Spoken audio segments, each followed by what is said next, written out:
Okay, I hope we're on. And if we are, welcome. We are still working out some glitches. So if somebody's out there, give me a holler so I know you're there. And I hope you're picking us up on Facebook and on YouTube. But again, I do apologize for working out the glitches. Still the next couple weeks. And hopefully you're seeing me now. So, okay, someone's there. Very good. Good to see you. Good to see you. Welcome. All right. So we're going to begin. I think if you're on Facebook, you probably can't chat, or if you're on YouTube. Hi, Ron and Ingrid. Good to see you. Ron and Ingrid, are you on Facebook, YouTube, or are you on some other platform? Because you're able to chat with me, and a bunch of people are not able to chat with me. Can you tell me, Ron and Ingrid, what platform are you watching this on right now? On YouTube. Okay, so if you are on YouTube, you can chat because I'm seeing Ron and Ingrid. So maybe Facebook we can't, but YouTube we can. So feel free to go on to YouTube if you want to chat and ask me other questions. And we're going to start. So, ladies and gentlemen, we got a very serious time happening, a very amazing period. Every time is amazing, and it has its different flavors. And I'm really, on Monday nights, going to be developing the series of time. Okay, so we're doing sort of a warm-up, but you'll get a flyer in the next couple of days advertising curriculum on time. But time is an amazing thing because God gives us different experiences of time, and the whole cycle is the cycle through which we build ourselves. Okay, the word in Hebrew shana is the word shoneh, to repeat, and it means it's a cycle. So the year, you come to certain points on this circle, and every point that you get, you are getting to that experience of that time. So Passover, you're touching the time of freedom. Yom Kippur, you're touching the time of removing evil. Okay, every single point in this circle, you're repeating it and you're touching an essential point how the world is made. Now, time is not a circle, it's a spiral, meaning it goes around and you touch every point, but it goes forward. It's going to a destination. It's not just the same circle.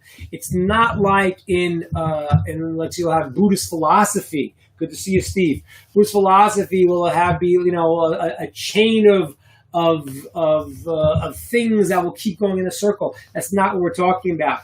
There is an aspect of the circle, but it moves towards something. Okay, it moves towards history, moves towards something. There are new levels that we can experience of experiencing the divine. God is endless by definition. Ein Sof, there is no beginning, no end, and therefore the experience can be and is infinite, and you can always go further and further. But every time that you come into this circle of time, you are touching a different period, a different experience. Now, what is this time? This time is a heavy time, the time of the month of Tammuz and the month of Av that starts in the middle of this week. So what are these times? What are we supposed to take from them? How do we experience them? I mentioned last week the month of Tammuz is considered to be, of all the months, it's actually considered to be the strongest time of judgment. The mystics explain that there are the four-letter name of God, the Yud and the K and the Vav, the K, the four-letter name of God. That has 12 permutations, right? Because it has four letters, but two letters are the same. There's the first Hey and the last Hey. So there are 12 ways you can permeate the letters of God's name. And those are all the influences of every single month. And the mystics teach us that how the name is formulated, that is the energy of that month. And when it's formulated in its order, in the proper order, like the Yud, and then the Hey, and then the Vav, and the Hey, it's a time of compassion, that's the month of Nisan when we came out of Egypt. That's the spring. And there's different permutations of how the name, the four letters of the name is 12, can be organized. Again, it would be 24 if it was 4 different letters, but since it's 2 letters the same, the Yud and the Hey and the Vav and the Hey, so there's 12 permutations per every month. Now, last month, or this month, when it's finishing now, Tammuz, was all the letters were backwards. Okay? It was the Hey and the Vav, and then the Hey and the Yud. Now, I don't want to get into mystical thought too much. I wanted to explain one idea. When something is forward, it means it's going towards its goal. When something is backwards, it means that it is a time of judgment. So the month of Tammuz, the month where we're now, has all of its letters, the first sort of half of the name of God and the last half of the name of God. They have to be united. They have to both be spelled backwards. The month of Av that we're in right now, the first 2 letters are backwards, but the last 2 letters of God's name is in the proper order. Now, what does that mean? I don't want to get into Kabbalistic thought. I just want you to understand what this means practically. Practically, that means the month of Av is actually different than the month of Tammuz. The month of Tammuz is all in judgment, the whole month. The month of Av, the first half of the month, is a time of judgment. And starting from the first day of Av, we are careful because it's time of judgment. It's a time where things happen that were not good. And as I spoke about last week, the idea of the summer, a time where you should come to full fruition and didn't make it, was a time that was taken by Esau, and became a month that was a time where Rome destroyed the Second Temple, and it was a time of where the righteousness and goodness could not be expressed. But, good to see Vanessa, but the month of Av, since the first half is that way, from the first day of Av till the 15th of Av. On the 15th day of Av, it's called Tu B'Av, and it's a minor holiday, and then from then on it turns into time of compassion. And that's why the mystics tell us that the first part of the month in representing God's name is spelt with the letters, the second letter before the first letter, with not in order, but the second time is the second half of the month is in order. So the first half of the month of Av is time of judgment. The second half from the day of Tu B'Av, the 15th of Av, is already a time of compassion. I want to explain that today, what that means, and I want to explain a little bit also some of the teachings that have to do with the month of Av to understand why this month of Av, which is harsher than the month of Tammuz, why it splits and half it is good, and Tammuz is all considered challenging. Av, half is good and half is not. I'm sorry, half is not good, but the other half is good. I want to explain why it's that way, and some other anomalies about the reality of Av that will give us a deeper understanding into this period of time and into the phenomenon of the destruction of the temple, which happened on the 9th of Av, as well as the other tragedies we talked about last week. All right, so let's understand. So there is, first of all, when the month of Av starts, it's Mamaytim Simcha, minimizing happiness. There are certain laws that Jews are obligated in. Non-Jews Noachide should be sensitive to the time and really watch out for people that are negative and want to deny truth, and not and understand that this is a time where they bob their heads up and do negative things, and therefore it's a time to be very watchful, careful, and spiritually tuning in. But for the beginning of Av, it's time of lessening joy because the truth is more concealed. So it goes more and more and more. Then it gets to the crescendo on the 9th of Av. The 9th of Av is a day that both temples were destroyed. I mentioned last week the Spanish Inquisition was the day that they were exiled. The first pogroms, the World War, Holocaust actually starts. I mentioned it last week. That's that's the ninth of Av. So we're building up right now, unfortunately, in a time of sadness, in the beginning of Av to the ninth of Av. But now, in the middle of the ninth of Av, in the middle of the day, we start to change the way we function. Okay? The first part of the ninth of Av, that day, people don't greet each other, they sit on the floor. The whole day is a day of mourning and fasting. But once midday happens, the pain is mitigated. People are allowed to sit on chairs now, and various other laws are more lenient from the middle of the day of Av. And the question is really why? What happens? Now, I want to explain that. I want to explain that in light of a teaching that says that the Mashiach is born on the ninth of Av. The soul of Mashiach, different ways to understand it. But the Messiah, the Mashiach, is born on the ninth of Av. Now, why is that? What does that mean? And does that mean that it happened, it will happen, it did happen? What does it mean? There was also a rabbi whose name was Rabbi Yehuda Nasi. He was the one who put into writing the Mishnah. And Rabbi Yehuda Nasi, he had a position that he takes in the Talmud, which is that if in 1 year the ninth of Av, Tisha B'Av, will fall on the Shabbat, that it's canceled for that year. Why? Now, the law does not follow him. But that's what he held, and it's brought in the Talmud, and he was the leading sage of the generation. The law doesn't follow him; he's not in the majority, but we have to understand it's brought as his opinion because it is very crucial to understand why he and why others did not maintain the same position that if Shabbat is the ninth of Av, then that whole year doesn't happen. Why did Rabbi Yehuda Nasi, of all people, come up with that had that tradition? Why do you understand that? Why didn't they agree? And what was the basis of his rationale? And then I want to understand a little bit some of the other fascinating things that happened, like this.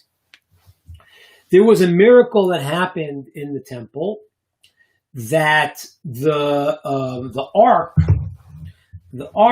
had the cover with the cherubim on top, the cherubs, and it was like these sort of winged beings. And it was only in the first temple, the second temple, the ark was already hidden. But God would speak to Moshe. He would hear the voice coming out from above the ark, coming between these cherubim, the cherubim. And it was like these winged structures that had a face. It's different texts, it seems to be, was male, female, older, younger. It was some type of relationship of giver-receiver. And there was a miracle that happened during the first temple. In times when the Jewish people were acting properly, they would face each other. And times when they wouldn't be acting properly, they would separate. I don't know how far, and if it was completely, if it's side, but they would separate. They would not face each other, representing the Jewish people were not in favor, and they were not acting in this way as a husband-wife relationship. So there's a very strange teaching. It says that when the Babylonians in the first temple destroyed the temple, and they came to see the ark, that says that the cherubim were embraced. They were facing each other somehow in a closer embrace. The question is why? If the temple was destroyed, it's because they were doing the wrong thing. Why would it be that these the cherubim, would be facing each other in a more of a connected embrace? So that's something that we need to understand. And furthermore, there was a story in the second temple, and it was destroyed. It said that the sages of Israel were walking after the temple was destroyed, and then one of the evil Roman governors, he plowed the entire Temple Mount, made it into a field. was a very terrible, terrible thing. And the sages of Israel were walking, and they saw that the Temple Mount had plowed, and they started crying. They saw a fox leaving the Temple Mount. They started crying. And there was a verse that said that, the temple area would be destroyed and foxes will go there. And when the rabbi started crying, so Rabbi Akiva was one of the rabbis with his comrades, and he started laughing.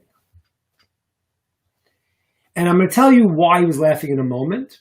Okay, what he answered to his comrades. They said to him, "Why are you laughing?" He said, "Why are you crying?" He said, "Why are you crying? The temple is destroyed. And it says that the foxes will walk through it, and this is what happened." I'll tell you in a moment what he answered and why he was laughing. Well, first we need to understand the whole picture. And then finally, I want to understand I said by the 15th, the middle of the month of Av, it gets a positive time. What happens the 15th of Av? What is the middle point, the Tu B'Av, which is a minor holiday? It was a holiday, it was a very strange holiday. It was a holiday that couples would unite. If the women would dance in the field dressed in white, they would borrow white clothing one from the other. So if somebody was poor, they couldn't tell that they didn't have the proper clothing, and they would borrow from each other. So there wasn't this hierarchy of wealthy or poor, and they would dance in the fields dressed in white. And the men would come there, and they would make matches. Couples would, and it was considered to be the happiest time. That was on Tu B'Av, which today, even in Israel, you see it very much. In America, it's a little bit coming back, a little bit, but it's considered to be a holiday. It's a minor holiday. Something great happens, and then Talmud lists a bunch of things that happened then. But it's in the month of Av. It's in the harsh month. Why? What's going on here? So let me explain this. So we said that we asked a bunch of questions, and we said that one of our questions was that Rabbi Yehuda Nasi, he maintained that when Tisha B'Av, the 9th of Av, falls on Shabbat, that it's canceled that year. Now, why did he have this law and no one else did? And they didn't agree to him, even though he was the greatest sage. He was considered to be the minority opinion in this. Why did he have this law? What was unique about him being the emissary of this law? And understanding that when the Talmud has different opinions, they're both true. Even though we have to follow one, we need to understand the second one because it has tremendous depth that is also in the greater picture also true. So what was the reason? So the reason was as follows. Rabbi Yehuda Nasi was from the line of King David. That's what he was. He was in the direct line of King David, and his descendants, that's what the Prince of Israel was the line of King David. That's what way it worked. And his descendants were going to be the line of David, the line of Mashiach. King David is the line of the Messiah, Mashiach. And Rabbi Yehuda Nasi, he was from that line itself. And so the Hasidic masters tell us that when Tisha B'Av fell on Shabbat on that year, so Rabbi Yehuda Nasi, who was in the line of King David, the line of Mashiach, felt the soul of Mashiach being born. And since the soul comes into the world by midday, by when midday passed on Shabbat, he said, well, there's no point in having Tisha B'Av tomorrow because the Mashiach was already born. Amazing. Fantastic. So the other sages, they said, okay, that could be, but that's not the law. But Rabbi Yehuda Nasi had to explain this concept because he was the one that understood that, Shabbat happened, Tisha B'Av was already passed, there's no point in going back because the redemption's already here. The Mashiach's coming to the world. Now, that's a very beautiful idea, but we have to think logically, what does that mean? So does that mean that the Mashiach was born thousands of years ago? Then how come there's no Mashiach right now? What does it mean? And the meaning is as follows, is that the potential for Mashiach coming into the world, Messiah coming into the world, happens on Tisha B'Av. And those who could feel it. And that's why by midday, there's an easing of the pain. Now, why is it that the Mashiach, the Messiah, is born on Tisha B'Av? What does that mean? You understand the concept. When I go, if a person goes and they say, well, I don't like you, and they God forbid, they hit you, they do something bad. Okay, then they regret it, and then maybe they'll come along and they'll say, okay, I'm sorry, here's a Band-Aid. But the Band-Aid had nothing to do with the fact they hurt you, because they were angry and they hurt. Now, let's say a person's only intention is for good. They are maybe yelling at you because they don't want you to do something that's bad for you. Guys that are running to the street and they yell, don't run in the street. They scream, what are you doing? So the point of the anger is not the anger. The point is the positive result. Okay, that's called that God gives the medicine before the wound. Because the whole point of the problem was not the problem. Nobody wanted to create a problem. The point of the problem was to bring you to experience the solution. And that's why it's built into the system that whenever there's a problem, the solution is already there. How do we see that? It says that 70 people went down to Egypt. When you count, there's only 69. The sages say, where's the 70th? So it says the 70th was born as they were entering into Egypt. Okay, she was in the mother's womb when they left the land of Israel, going down to Egypt into slavery. And this 70th person was born as they were entering the land of Egypt. Who was that 70th person? It was none other than Yocheved, the mother of Moses. Well, that's very interesting. Why was specifically, of all the 70 people that went down, 70 Jews that went down to Egypt, why was the one that was born as entering into Egypt, why was that Moshe's mother? And the answer is, because there's no way they could have gone into Egypt without the solution being already in motion. Because the point was not the problem, the point was the solution. Okay. When we have a situation of distance in relationships, so sometimes it creates a deeper connection. Okay? When a couple know, and that's why there are laws of family purity, issues of people having time where they're not together, because it makes the time of together that much more special. When people have an absence go makes a heart go fonder. You haven't seen someone in a while, you realize what you're missing. The further away you are from something, the more excited you are to get it. That's a reality. If a person feels he got $10 million, it's great. If he feels he lost it, and then later on he finds he has it, he's even happier. Because the loss of the item gives you the sense of understanding the value of it and makes you want to get it. When we don't take the relationship with God properly, and we don't understand it, there's distance. And the way this works is it says, just like water reflects the face, the image, so too the heart reflects another heart. That's true for people. If you love someone and you feel it and you work on that, they're going to feel that in you. So too works with our relationship with God. When we go and we feel this connection, then we feel it back. But God mirrors it to us. He's always loves us. But if we're going to create, I don't know, and I'm angry, we start creating this bizarre, we see people who are angry, they have problems, they're angry, and they want to blame other people for their problems. Okay? It's like when it says that, that Adam sinned in the Garden of Eden. So it says that when God, he heard God's presence and he hid. What does that mean? 2 minutes ago he was speaking to God, now he's hiding from God. He knows God can see wherever he is. And the answer is, it's like these little kids who play this game. It's a great game kids play. You ever see a kid play this game? My grandkids were playing with me today. This one. You can't see me. You can't see me. No, I can see you fine. You can't see me. Because when we close our eyes, there's a reflection back. And it's as if God closes his eyes to us too. So when a person takes the relationship for granted and starts to disconnect from the things they have to connect, there's the separation they've created. God's waiting for them to come back. Tisha B'Av is a time of separation. It's the yearning of, whoa, I'm so far. I want to be out of this. You want to be out of coronavirus. You want to be able to be with people and love people the way you should have before coronavirus.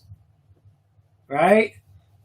When I was like I always had in the synagogue, I always greet people and wouldn't that be great if we could greet people again and be face to face with people? We didn't always take advantage of it when we had the opportunity. Imagine now when you could really be with people, and if you didn't have to worry about anything, you have to be 6 feet apart with a mask. You're like, oh wow, I love people. Where were we before? We're sleeping. Tisha B'Av, therefore, is the time when the distance is so great that at the same point, it's not about the distance. It's about bridging the distance.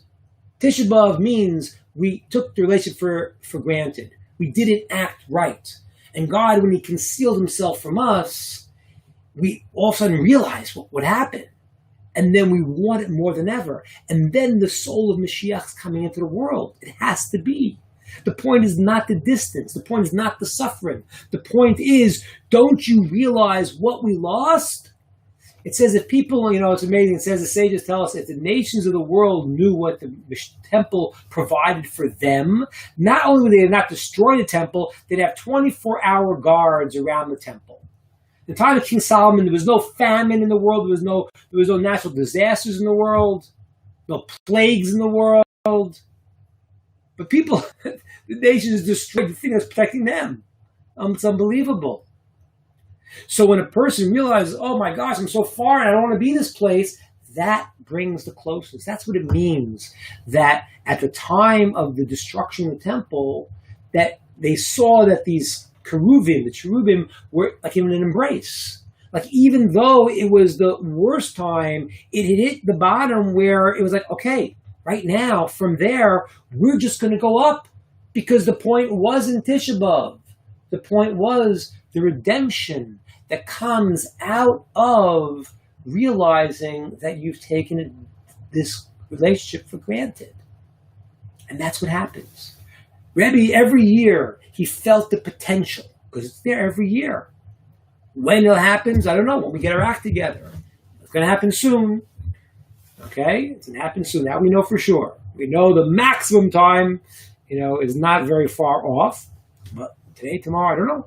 But every year, the potential Tisha B'Av comes. That distance is going to create the closeness.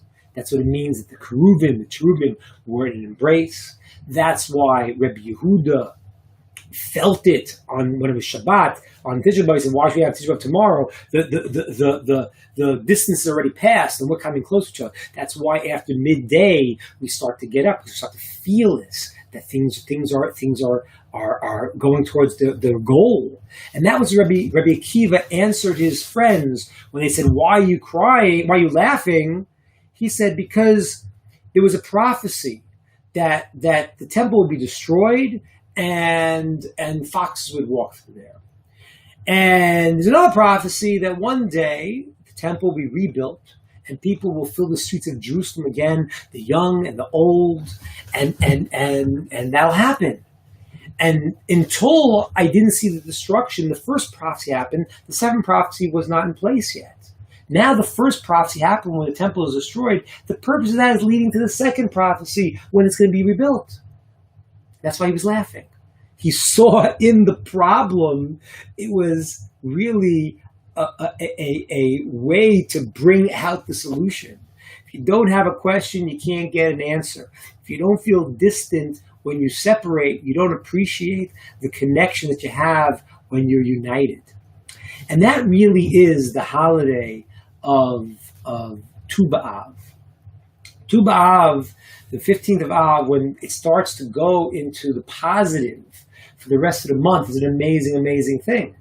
Because what happens like this, it says that what happened was when the Jews were decreed to die in the desert for 40 years, the way they died was very strange and very haunting. What they did was they dug graves, the men who were above 20. they dug graves, and they slept in their graves. And then in the morning, with a voice, let those who are alive come out. That was not a day you wanted to oversleep. The ones that were alive came out. The ones that didn't died. They did this for 40 years. Now there is a midrash that says, apparently, I assume it's the ones who must have been 20, but not fully 20. I don't know how exactly it worked, but there's a midrash that says in the last year, when they went to sleep in their graves, that when it said time to get up, it was the last year, so they figured they were all going to die. That what happened was they woke up and they were still alive. They were still alive.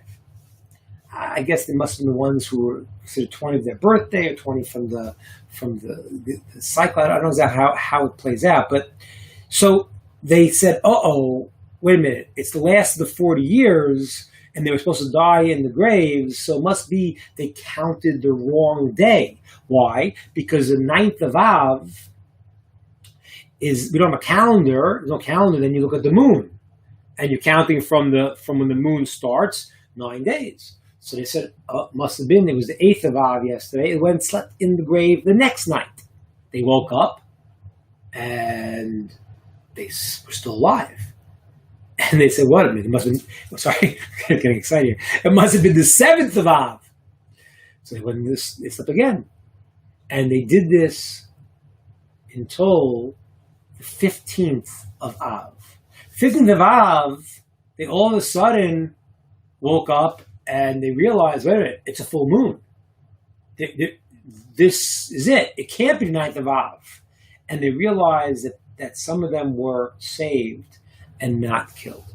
What are those days from the 9th of Av to the 15th of Av? If you include the 9th and the 15th as we do, those are the 7 days of mourning. Those are the days where the person has hit bottom, and then he counts the 7 days of mourning, the cycle, the 9th of Av, all the way to the 15th of Av, and then it's the time where the power of the purpose of the challenge that we went through comes to fruition. And those that thought they were dead were now alive. And the 15th of Av, therefore, becomes a tremendous holiday. It's a holiday, it says, where in the generation of the desert, it said that they weren't allowed to marry from tribe to tribe. Tribe to be separate. And that was nullified. It was after that generation. When that generation was finished, it was nullified. The tribes allowed to marry together, and it was on the 15th of Av. That's not an accident. Other things also happened that were similar in the 15th of Av. The tribe of Benjamin, who they made a decree not to marry into during the civil war of the place Begiva, so they were allowed to marry into the Jewish people, also on the 15th of Av. Why was that? Why the 15th of Av? Because the 15th of Av now is when the male-female dimension unite. That was the proving. The Tisha B'Av happened. It was bad. There was a time they came out of the mourning, the 7-day period. Then they hit the 15th of Av. And now it's a time where we can connect back to God. The male and female connect to the source. And that's why husband and wife were created. They can marry now on the 15th of Av. It's a time of tremendous connection. And that's why the great mystics tell us another thing, amazing thing. It says that 40 days before the child is formed, a heavenly voice comes out and says, this one will marry this one. These are soulmates. So one of the great Hasidic masters say, if you count from the day the world was created, because we know that on the first day of Rosh Hashanah, of Tishrei, is when Adam was created, it was the 6th day. The 5 days earlier, on the 25th of the month before that, that is when the world was created. So if you count from that day the world was created, 40 days before, it comes out to be Tu B'Av, the 15th of Av. That's when the heavenly voice comes out and say, these can unite, both in the individual, but in the collective. meaning to connect back to our source, connect back to God, and have the purpose of the sadness of Tisha B'Av come to its real goal, which is the joy of the unification that happens afterwards. That's the thought. We have some questions here. I've always wondered why God. So Steve writes, I've always wondered why God's Hester from us. Surely this only leads to distance and misunderstanding on our part. I would like to understand God better. Any advice for Noachide? Yeah, I mean, so just to answer the question first specifically, so that's true. When God conceals himself, so we usually make more mistakes. But that the only way to take care of the problem is to learn from what you did. When a kid does something wrong, the punishment has to be not because the parent is angry. Thank you very much. When after the parent is angry, the punishment has to be part of the solution. So, for example, when Adam does the sin of the tree of knowledge of good and evil, he creates a situation as follows. He goes and he says, okay, I'm going to go into a concealed world of good and evil, and I'll try to find God there. What did he get as a result of that? He got, okay, now I'm going to conceal myself more, God says, and you have to now eat by the sweat of your brow. You have to work all day, work, and then understand that I'm the one giving you the food. So it's very hard. So, I mean, it got worse, not better, but that's the only way to fix it. Because now, today, that's why we have the laws, for example, of tithes and all these things, because when we now work, we have to now see that our power is because God gave us this. So yes, in a certain sense, when God conceals himself, the problems will get worse, and he gives us ways to pull us out. But the reason why it works that way is because it's the only way to fix up what you did wrong. Otherwise, you're not fixing it up. Otherwise, now, it's true. When things are too hard, so God, blends in the compassion to help us get out. But it has to be within the framework of we can and we should fix what we did wrong. That way we can become the ones who earn the good that we are supposed to have. So, yeah, to understand God, we don't really understand God at all. It says, no mind can understand God at all. And those who think they understand God, they end up making God into a person because you can't understand God. It's not possible. There's no way to do it. What do we understand about God? We understand one thing about God. We understand how he chose to reveal himself in the world. And that's what it means, that God, the different names of God represents the different ways he interacts with us.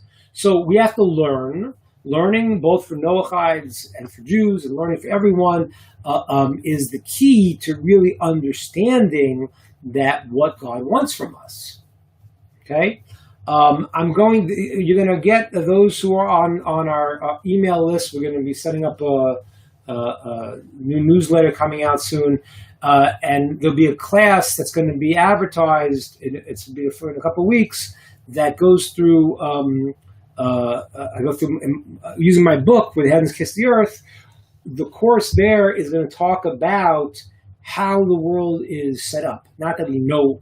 I mean, we know because God revealed it to us. We don't say, I understand God. I understand how he told us that he runs his world. How does he revealed this to us in the Torah. So that's what we have to learn.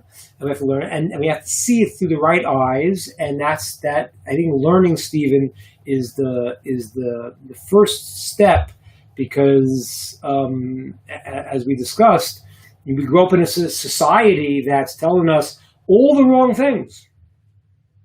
That's a problem. Really is a problem. It's a great, great challenge. That's why being a Noachide today is an amazing, amazing thing, because you're really fighting a battle against a world that has gone nuts, and you're saying, no, I'm not believing every crazy thing that I'm hearing. I'm going to sift through and come to the truth. All right, guys. Awesome. Great seeing you. Have a good one, and we will talk later.